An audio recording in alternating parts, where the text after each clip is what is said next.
So yes, today is a Pledge Sunday, which means that we finally get to stop talking about money soon, almost. Dwayne is right, it is so uncomfortable. Nobody likes talking about money, especially in church. And it's really hard when we have visitors. We're so sorry. We don't always talk about this. It's not really who we are. But yes, I know for the last 4 weeks we have been immersed in our stewardship season, and it certainly feels like all we talk about is money.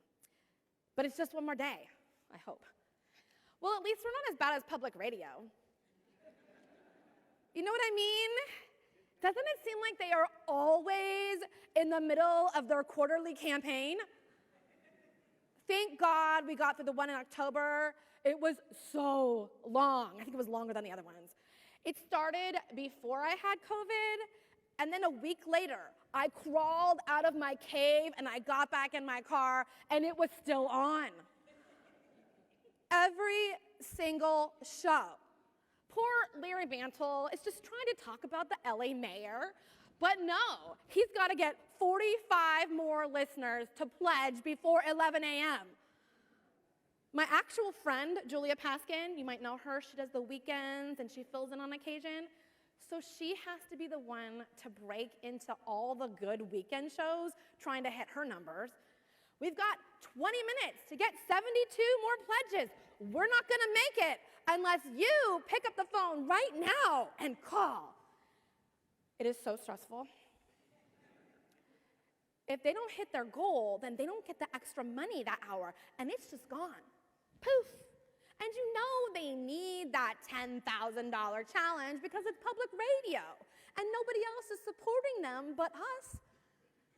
9 days straight. Program after program, challenge after challenge. I was actually thankful that I got COVID because I didn't have to get back in my car and listen to it every single day. But honestly, at a certain point, you're like, yes, I will pledge. Please, just give me back my wait, don't tell me. And yes, I do want that LAist mug, t-shirt, or hoodie. I love the swag. But actually, I'm already a pledger. So, I'm like feeling pretty good about myself. They already have me on a monthly poll. I have done my good deed. Nothing more for me to do than just sit this out. And while I'm sitting out waiting, I start to wonder, how can they do this multiple times a year? I mean, they already did it once. Who's left that still hasn't pledged? But then Larry says, if you call in to increase your pledge, that will count towards the challenge. So he needs 44 more pledges now, but if I call back and I increase, he's only going to need 43 more, and then we are getting that much closer to get back to the conversation.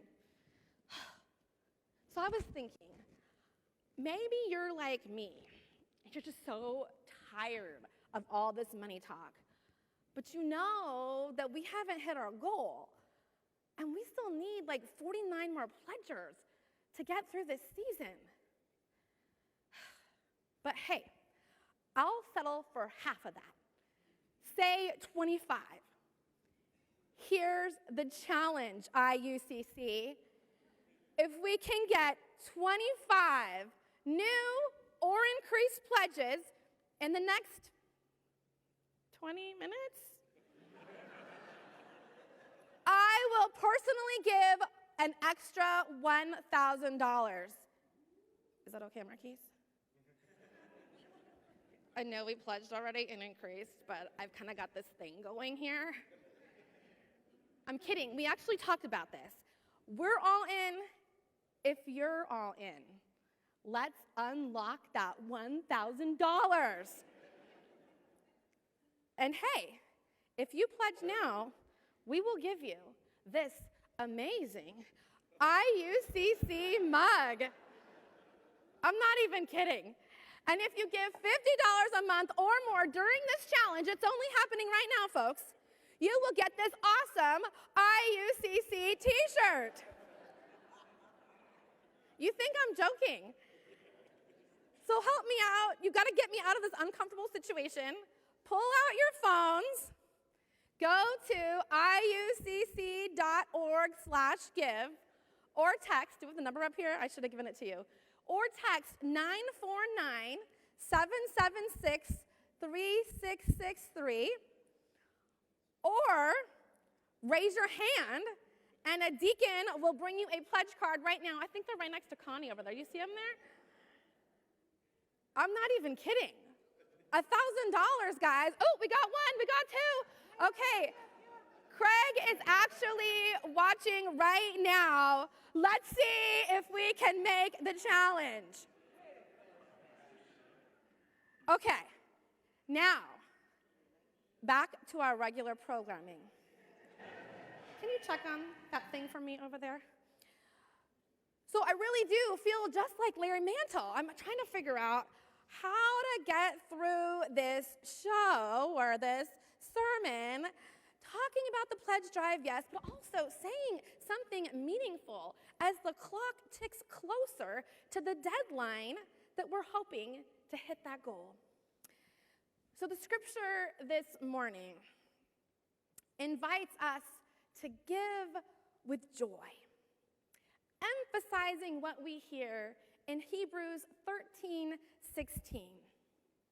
And do not forget to do good and to share with others, for with such sacrifices, God is pleased. And Luke 6:30, give to everyone who begs from you, and from one who takes away your goods, do not demand them back.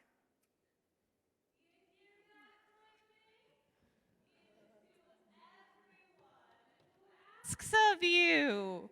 So, give me a quarter? I don't have any money. Oh, man. I don't have any change. I'm sorry, Joey. But just give me a quarter. Here in my hat. Come on, Jaime. It's as easy as that. Helping others brings you closer to God. So give me a quarter. I don't have any change. Okay. Give me $1. Give me a 5. Are you kidding? The more you give, the more you get. That's being alive. All I'm asking you is to do what Jesus Christ would do. He'd give me a quarter. Why don't you? All right, here you go. Thanks. Take care. Whoa, What's the matter? I feel generous, compassionate even. You do? Yeah, I feel like a new person, a good person. Helping other people out makes you feel fantastic. That's what I was trying to tell you. All this time, I'm running around thinking about me. And where has it gotten me? I'm gonna do something for someone else. Me? No, IUCC. I'm gonna raise the money for IUCC. Give me your money. What? I need it for church. I need it to eat. Come on, Joy. Oh, get lost. It'll make you feel great. So would a veggie burger. When our dreams come true, it'll all be partly thanks to you. So give me your money. I'd like to, but I can't. Give me your money. I'd like to, but I'm a student. Give me your money. I can't. I need it. I'm a student. I can't. I need it. I'm a student. I can't. I need it. I'm a student. All right. Here you go. Suddenly, I am feeling closer to God. It's time to stop begging. It's time to start living. What can I give to God? That's the spirit. When you help others, you can't help helping yourself. When you help others,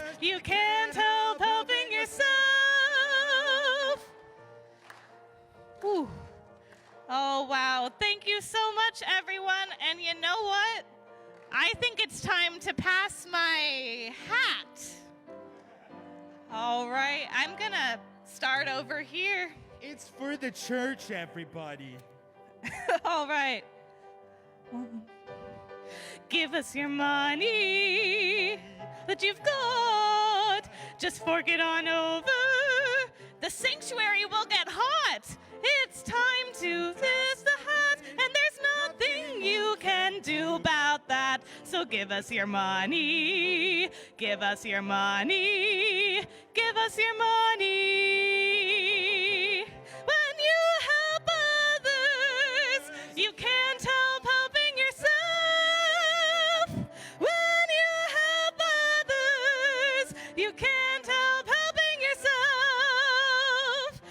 Every time you do good deeds, you're also serving your own needs. When you help others, you're really helping yourself. When you give to a worthy cause, you feel as jolly as Santa Claus. When you help others, you can't help helping yourself.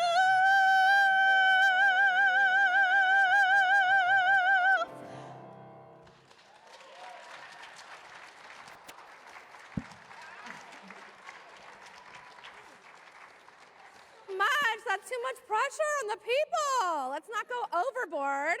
We're not a hard sell here.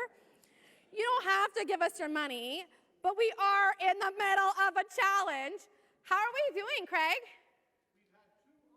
We've had 2 online pledges. I've seen hands raise up, but we're going to need to do better than that. By the way, ooh, that's great. So you've matched my match. But we still need to get that. In order to get mine, you got to hit that challenge. So, by the way, that's from Avenue Q, and many of you went to Craig's show this summer when his theater company put it on. So it felt kind of timely in some way. Now, of course, this is hyperbolic. It's all tongue-in-cheek, or it's like more than tongue-in-cheek. It's over the top. But I love that refrain. When you help others, you can't help helping yourself.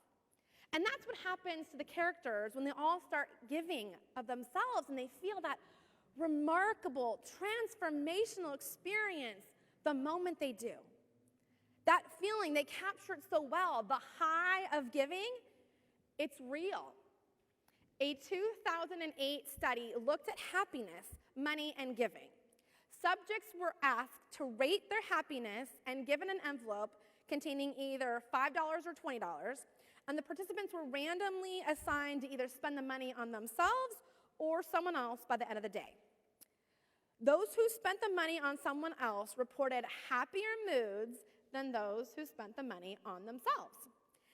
A separate group was asked to predict outcomes of the experiment, and most believed that those who spent money on themselves would be happier.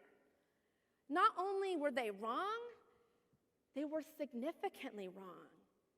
The research suggests that thinking about money may propel individuals toward using their financial resources to benefit themselves, but spending money on others can provide a more effective route to increasing one's own happiness.